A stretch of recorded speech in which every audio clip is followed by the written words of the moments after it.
कुलदेवतेचा कलश स्थापन कधी, का, कुठे आणि कसा करायचा, तर हा व्हिडिओ तुमच्यासाठीच आहे. हाय, मी आहे संध्या आणि आज आहे 10वा दिवस माझ्या मिनी ब्लॉग चॅलेंजचा. तर मला आज कलश स्थापना म्हणजेच माझ्या कलशाचं नारळ चेंज करायचं होतं, कारण पहिल्याच नारळाला माझ्या तडा गेलेला होता.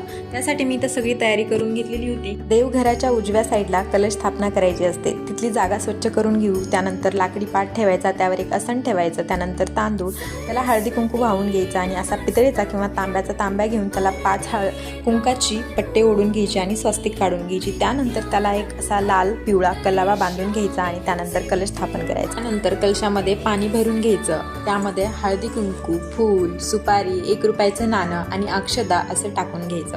त्यानंतर विड्याची किंवा आंब्याची 5 पाने अशी ठेवून द्यायची. त्यावर नारळ स्थापन करायचं आणि त्यानंतर नारळाला हळदी कुंकू, अक्षदा आणि फूल व्हायचं. अशा प्रकारे आपल्या कलश स्थापन झालेला आहे. आणि तुम्हाला काही प्रश्न असतील तर मला नक्की कमेंटमध्ये विचारा. आणि हो, फॉलो करायला विसरू नका. भेटू उद्या. बाय.